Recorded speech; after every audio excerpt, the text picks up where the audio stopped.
And welcome back, everyone, to Tim's Final Confessions, and also welcome back to our Y&T Deep Dive. I'm joined once again by John, the Music Nut. Hello, John. Hi Tim, how you doing? I'm doing good. I'm looking forward to. We're getting into albums now that I'm really looking forward to our takes on them because we're way into the Y&T career now. And on this Right. particular episode, we're going to talk about 1985's Down for the Count with this lovely, lovely, so very apt looking album cover with this very visible logo. Yeah, I got that tape too. It's that's even worse. hmm This is terrible. If the tapes were listed, side by upside down, you couldn't see the covers. Yep. This is one case where I do like the way, at least the Canadian covers with the Canadian A&M cassettes. At least you can tell who it is and what it's called. That's true. This is actually the second Y&T album I ever owned. I remember buying this after I got Mean Streak in 1990 because this was old stock. I know it was old stock because they used to come in plastic containers and there was a piece of cardboard inside it. It said Yep. this had been there for like 3 years at this point. So I basically rescued it. Anyway, but actually, before we get to Down for the Count, which came out in November of 1985, I want to talk about another album that Y&T put out uh, in 1985, and that would be Open Fire, their very first live album, a single live album. And the reason that we're talking about this here, we're not going to talk about it too much, but because it contained one new studio song, you may have figured out what song that is, a little track called Summertime Girls. This is a UK 12-inch sleeve. I like this better than the Open Fire album cover in North America, but I really like this album cover that was used in the UK for Open Fire. So Summertime Girls comes out.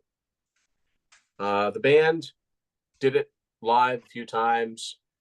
My understanding is that they recorded a version of it, played it for an A&M rep, hated it. They kicked the tape across the parking lot. This is all from the documentary On With the Show. Most excellent documentary. No doubt. And so then they start playing it live, and someone else from A&M hears it and says, whoa, wait, what's that song? That sounds like a hit. You guys got to get in the studio and record that. So they get producer Kevin Beamish. They go into the studio, and they hammer it out. And summer 1985, for the first time, Y&T has a song that is getting some significant airplay and actually makes it all the way to number 55 on the Billboard Top 100 on the pop chart, and I guess number 16 on the rock chart. Video got a fair amount of play on MTV. I would assume on Much Music as well, because I have seen it on Much Music. And it looked as if Y&T were finally going to have a hit single. And like we talked about in our In Rock We Trust episode, it had looked like they were going to have a hit album. And in both cases, the momentum kind of died off. And for some reason, A&M stuck Summertime Girls on Down for the Count as well. So it's a confusing series of events, really. And I know it's the first song on side 2, and normally we kind of go in order, but I think it's important that we talk about this because it was already out. John, do you think that this song, Summertime Girls, was a blessing or a curse to Y&T? Curse. Because it was just too reminiscent of the time. I liked the song. I was happy for them. They were finally starting to get some airplay. This is the first time you actually heard them on the radio, like a top 40 station, was when some Summertime Girls came out. I think it put them more like more of a pop band instead of a great hard rock band. When you listen to this song compared to the stuff they did a little before and a little after, this sounds like it's stuck in the 80s. Now, it's a good song, but it's not them. It just doesn't, it sounds like a blatant attempt at getting a hit. When they do this live, they do it without the keyboards. And it doesn't sadly, it doesn't quite have that same fire. And it doesn't go over that great live either when you see them. Like they'll play that song and you'll see people going to the bathroom because it's one of their least favorites. Like when you go see Y&T these days, you got the diehards. You got the guys and gals who have all the albums and they want to hear the deep cuts and they want to hear the great songs from Earthshaker through In Rock We Trust. So I think it was a curse because I think once people heard that, they thought, well, this is who they are. And A&M wanted more of that, which you'd see on Down for the Counts. Yeah, definitely. I mean, you know, it was the first time I had heard of them. I didn't really pay much attention, but then again, I was really not interested in harder rock bands at the time. But yeah, I think it's a good pop rock song. Dave sings it great. I do like the live version. Actually, it's on this single, and it's also on the Hippo reissue of Open Fire, right? Where there is just guitars, but it sounds like it's not built for the stage. It sounds like a studio creation. Correct. And you know, we'll get into this as we talk about Down for the Count. Keyboards are mixed way too loud. They're way too in your face. And my thought on this is this was them thinking, okay, Van Halen got Jump, which was a real departure for them, but it paid off. It was a #1 single and it opened doors that were previously, you know, unavailable. But Van Halen were already an established band and they'd already sold millions of albums. It's just that they sold, you know, however many millions more with Jump, had a #1 song and stuff. So to me, I've always said, you know, if you can imagine a world where Van Halen was the band that had the cult following and Y&T was the big band, imagine if the only song you heard by Van Halen was Jump, you wouldn't have the picture of what Van Halen were about. Exactly. And this is very much the same case. Now, it certainly wouldn't be the last time this would happen. Normally, it happens with a ballad when a band gets big with a ballad. I mean, it happened to Extreme, and then it happened to Mr. Big within like months of each other, right? And people would buy those albums and be like, holy crap, this doesn't sound anything like. But the problem is the timing. The timing was the problem. And again, going to pin it back to A&M. So finally, after, you know, 4 years of recording for the label, A&M, I'm sure, were always at them for, we need to hit singles, we need to hit singles, we need to hit singles. Right.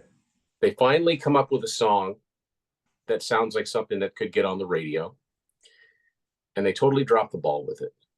Now, I need to explain what this means because some people might be thinking, number 55, that's not very good. You have to understand the charts were a totally different animal back then, and they were very much driven by top 40 radio stations that were reporting in to, I don't know who they reported into, but to have a song peak near 50 in that region or just shy of the top 40, that meant that you had a lot of radio stations that were playing. It's just that you didn't have all the radio stations playing it. That's when you get the big singles. But it had a fair shot as far as that goes. I think one of the problems is that it was not attached to a studio album at this point. Yes. Not many people are going to make their first purchase by a band a live album of a bunch of unrelated songs. I mean, and when you hear, you know, Summertime Girls, you go and you look at this and you go, well, there was no hype sticker on it. Right. Even, you know, you can look at the back and say, okay, well, it says Summertime Girls. So then A&M, I don't know. I'm not saying that they should have rushed an album out, but I think they could have, you know what? They could have put out an EP. You know, they could have put out an EP that highlighted Summertime Girls as a featured song and maybe put a couple of live tracks on it. I'm just playing armchair quarterback. Right, here, but that summer, that could have been where people were really driven to go and pick up that single and keep it in radio airplay, keep it in the charts. It's like they took their eye off the ball too soon as far as promoting it, and then it fell off the charts by September. It was you can go online and find YouTube channels that will replay. They'll tell you what the charts were, and by September it was almost off the charts. 2 more months go by, before Down for the Count comes out. So Down for the Count comes out in November. We'll get to the album cover in a second. They put it on here, but the song's already had its chance. It's not going to chart again. It's not going to. So, and all right, now let us talk about the cover. This, in my opinion, is an abomination. Yes. Of a Y&T album cover. I think that the way that the band name is listed on here is invisible. It's top to bottom. It does not jump out at you. And this cover that makes no, you can barely read that it says Down for the Count on the album, never mind the cassette or the CD. Now, this was actually designed by a fairly well-known designer, a guy named Neon Park, who was known for working with Frank Zappa. He worked for David Bowie. He worked for Little Feat. You know, that's right. Very respected album cover designer. Now, like Hypnosis, was this a leftover design that they just decided to repurpose so that they could say it was designed by Neon Park? I don't know. So you've got, and yeah, I understand there's a pun written into this, Down for the Count, as in Count Dracula. None of this makes any sense. It's Pink. Correct. It, like I said, practically invisible. So if somebody were to go into a store and they say, yeah, I like that song, Summertime Girls, I want to buy the album that's on. Well, would this stand out to you in any way, shape, or form? I don't think it would. It wouldn't. It doesn't look anywhere near as good as the three John Taylor Dismuke's covers that just screamed at you in the racks. Exactly. And something we've talked about many times, they changed the logo again. Yeah. And if you bought the CD, you don't even get the full bottom of the letter T. And the fact that they have it vertical. It's that's a bad. Yeah, it's just bad packaging. Just curious, which version do you have there, John? Okay, I have let me get my glasses on. Because I can tell it's different because you've got that's different. Yeah, because this is pink instead of black here.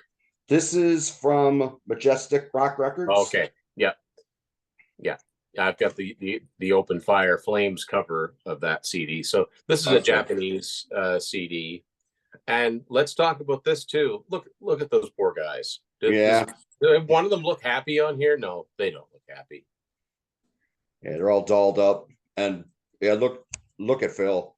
Yeah, it's ill-fitting. I mean, it just doesn't, this does not look like the same band, on the back of Main Street. Like, not at all. It's, I just have to think that there were just so many things that were just not falling into place at this point. This was the last album they did for A&M, and it feels like a last album and a contract to me. It feels desperate in many ways. It feels desperate. Now, I love this band. I mean, I absolutely do. That's why we're doing this, right? That doesn't mean every single thing they did, I think, turned to gold. And I think that there are good moments on everything that they did. And I don't hate this album, but I do want to get into it track by track because I think it's a very schizophrenic album. Oh, yes. Yeah. So let's get into the album. First track, In the Name of Rock. What do you think of In the Name of Rock? Okay, so we start out with another great anthem. Reminiscent of Rock and Roll is Going to Save the World, particularly in that spoken part after the solo. Yep. This works so well as an anthem. This is one of the highlights on the album. Yep. It really takes you in, just like every Rock and Roll is Going to Save the World down in Rock We Trust. Very strong opener. It sounds a little glossier on this song, but it still sounds like Y&T. Those guitars are singing on there. The band's playing very well. But what you do notice, even from the first track, and this is reminiscent of a lot of albums from 1985, you can't really hear Phil. Yeah. Bass is a little buried. And I do not like the drum sound on this album. It's a blocky drum sound. This is the first time that the band worked with, again, changing producers every time. They worked with Yep. Kevin Beamish this time. Right. And Kevin Beamish probably at this time was best known for producing REO Speedwagon. I mean, he produced Right. High Fidelity, and I think he produced Good Trouble. So, Mhm. and it's a very singular type of production sound. It's not the same sound on here, but I don't think he was a hard rock producer. No. But Leonard Hayes's drums, especially the snare sound very blocky to me, and it's a noisy production. It's a great song. In the Name of Rock is a fantastic song, but it's a noisy production. It's been talked about. I think maybe that not every band has their first choice of producer, right? I mean, Exactly. producers that were hot at this time would have been Tom Werman, Yes. would have been, Mutt Lange, obviously, Bruce Fairbairn, Bob Rock hadn't started producing yet, Yes. Ted Templeman. Mhm. You couldn't always get your first choice of producer, so you get who was around. Now, Kevin Beamish produced the single, Summertime Girls, and I would imagine that they said, well, just make a whole record with him. We'll give you the budget for it. So, but we're off to a good start. It's a good track, good opening track. Next up, All American Boy. So here we're doubling down on that terrible band photo for the one of the only U.S. picture sleeves I think that were made. Now you've still got the I don't even want to call it a logo. You've still got the band name top to bottom. It's slanted now, and you've got the album title. And I guess they put the names of the guys here, which is interesting. Now they revisit, and that actually looks a little better without the pink, which makes me wonder what this would look like with the actual logo on it, and maybe a better choice of font. By the way, this says the B-side is Go for the Throat, which it would have been on the commercially released versions. This is a promo version, so it's just got All American Boy on both sides. Because Go for the Throat appeared on Open Fire in live version. At this point, we didn't have an album with a studio version on it. That's another story. This song was written by Vance Stevenson and Dave Robbins. So for the first time ever in their career, they've recorded a song without any input from any of the band members. This was a song fed to them. And right away, you get the Schizophrenic, because this is extremely poppy. And what do you think of this song? Not a lot. I didn't like it much when it came out. They had a video for this. Was the video for this? This was the single from Down for the Count when it first came out. Yeah, it's tight, like 2.5 minutes long, but it just doesn't sound like Y&T. Not at all. The keyboards and the choruses are very bright and shiny, a la self-titled Hard album from '85. Yeah, that's the first example I always think of when I think of keyboards being too loud. Yeah. It's a decent enough song. Doesn't sound like them. Good solo from Dave, but during his vocal, it sounds like he's kind of just phoning it in. Yeah. I don't think.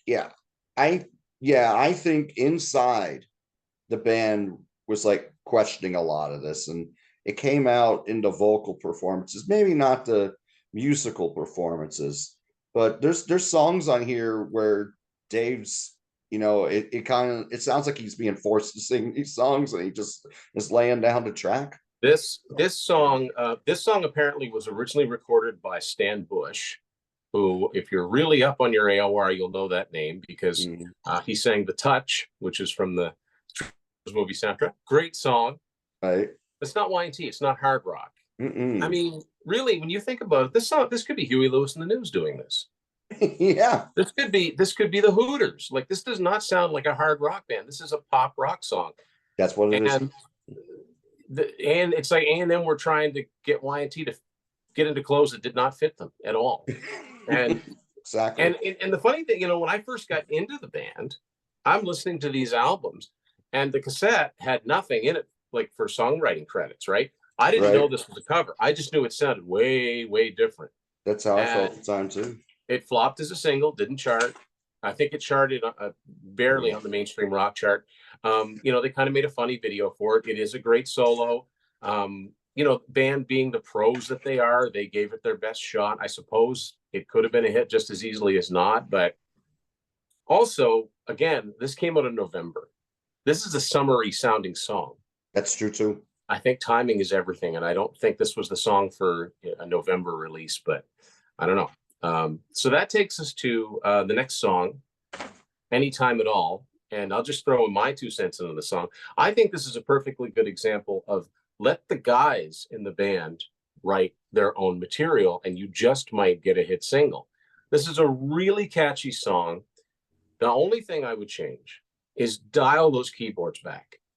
Dial those keyboards way back. They are screaming. They are this bleating keyboard sound. Like it drowns out the guitars. And no disrespect, it's Claude Schnell from Dio playing the keyboards. No disrespect to the performance, but the production, mix those keyboards down just a tad. This could have been a hit single. But again, they thought they had a better shot at having the guys get a hit with a cover. I don't know. What do you think of this song? Okay. It's a good pop song, but I don't like the keyboard driving the song instead of the bass. You hear the keyboards driving the song on the verses, not the bass. The bridge doesn't go anywhere on here at all. I don't like the bridge on this song. To me, on this album, I don't think they had enough time to write good songs. There are they some. Were on the road a lot this year, right? And the Summertime Girls did get them on some big tours. It got them on the Motley Crue Theater of Pain tour, which was kind of neat because Motley Crue don't normally do magnanimous things. Right. But this time they took Y&T on tour with them because they opened for Y&T just 4 years earlier. So that was good. That was a cool move. But yeah, they got back into the studio and obviously short on material because really they only had to come up with 7 songs when you think about it. Right. It's true. So I think that this song with a little bit of seasoning and a little bit of maybe some fine tuning, they really could have had something here. Still probably wouldn't have been a hit, but this to me just proves like that would have been a hit single with the keyboard style back. And you hear Phil a little bit more. That would sound like a poppy Y&T song rather than Y&T doing a poppy song. If you know what I mean. Yes, I do. And so next up we have Anything for Money, which sees the band getting heavier again. This song sounds like they were trying too hard to sound heavy again. They're trying too hard, and in the performance on it sounds like they're pissed off because it sounds like they recorded these songs in order, and now after they went through Anytime at All, which doesn't sound like them, they do this and they're playing it with a lot of vigor. It's a great riff, but it's not a great song. Yeah. So, I mean, for people who like Y&T heavy, yeah, you'd like this. But, and Leonard's performance on this is crazy, and I wish it was captured better. Yeah, that was the thing. He plays like a monster on this album. This is the last studio album, I believe, that Leonard played on.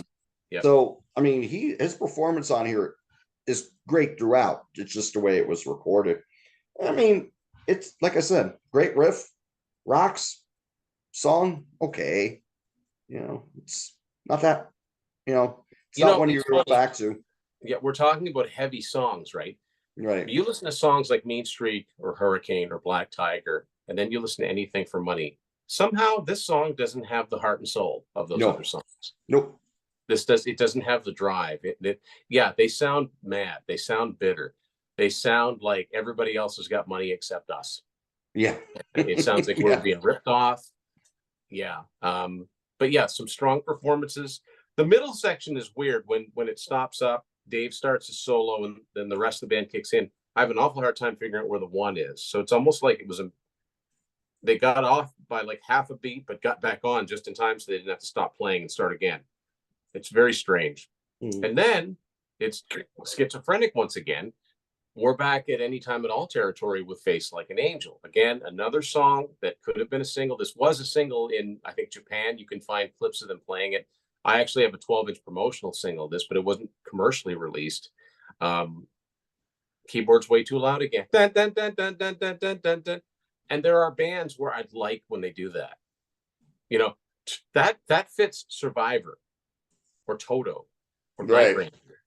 Doesn't fit Y&T, but yet it's catchy. Dave, it's one of Dave's best vocals on here. I think Dave's vocal performance on this is really strong. I think it's one of the better written songs on the album, but No doubt.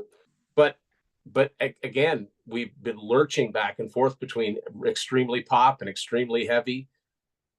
What are your thoughts on this song? I think this should have been the single. Yeah, because this should have been the single instead of All American Boy. Absolutely. This is, I mean, okay, yes, the keyboard's a little too high in the mix, and you have those oohs in the pre-chorus there. That's very 80s, but it works. I think this, it's the keyboards are loud, but they're not anytime at all loud. They're not Summertime Girls loud. So I always thought this should have been the single. I mean, to me, this is one of the best songs on the album, even though it is keyboard heavy. Yeah, this could be a song. This would have fit late in the year. This seems like a song that could have bridged 85 into 86 and been a popular song. Even if it was a song that the band looked back on years later, it's like, well, yeah, that really wasn't us, but you could laugh all the way to the bank if it was a hit, right? I think they, A&M really dropped the ball in there. I don't know what made them think All American Boy was the way to go. That could have been the second or third single, but yeah, this should have been the focus track, because you can tell it's Dave. He's singing soulfully on this one for maybe the first time on this album, except maybe in the Name of Rock. That seems pretty heartfelt, but yeah, yes, good song. Buried, got buried. One thing I do want to point out, I like how they open with the guitar line. Yes, maybe that's why the keyboards aren't so intrusive, because you can hear that lead guitar line very well. Whereas anytime at all, there's actually a cool guitar riff, but you can't hear it for the keyboards. It's a better blend. It's just better blend as far as arranging goes. Exactly. Good idea. So side 2, they stick Summertime Girls on here, studio version in brackets. Like, why did they have to put studio version on a studio album? I understand them doing it on open fire. There are just so many things that even when I first get into the band, I'm like, why did they have to say this is the studio version? The only reason we just heard a few months ago, the only reason you differentiate is if it's different from everything else on the album. If they put a live version, yeah, you put live version. But next, Looks Like Trouble. What do you think of this one? I never liked it. It never resonated with me, even when I was a kid. And I liked just about everything that was hard rock and metal. This was a song I would like press the forward button on my cassette player or my boombox. This song just never did anything for me. It's a little slower. It lyrically, it sounds a little more risque, like a Mean Streak, but the song doesn't go anywhere at all for me. I think this was their attempt, because they loved AC/DC. I think this was their attempt at writing an AC/DC song. That opening riff, which I think is kind of a cool little fingered riff from Joey Alves, kind of reminds me of AC/DC. Well, actually, so does the whole band. It actually reminds me of like a Bon Scott type of AC/DC song. A little out of place on an album like this. Like I said, schizophrenic. And again, that and noisy. Especially when they're doing the heavy songs, noisy. Yeah. But next up, I think, might be the worst offender of them all. Never in a million years, without a gun to the head, would Y&T have recorded Your Mama Don't Dance by Tina. Now, hearing this in reverse as I got into it in 1990, I knew Poison's version. And I thought, well, that's interesting. 3 years before Poison's version, here's Y&T doing it. Now, you talk about not sounding like their hearts are in it. Yep. They don't sound like their hearts are in it. And I talk about this in the book. Here, A&M, obviously, they were under duress to record this, and they didn't even put it out. So what did you do that for? The one saving grace of this is Dave's solo. It's a great solo. That I couldn't have said it better. I mean, Yeah. I'm not as I like Poison. I don't like them like Y&T.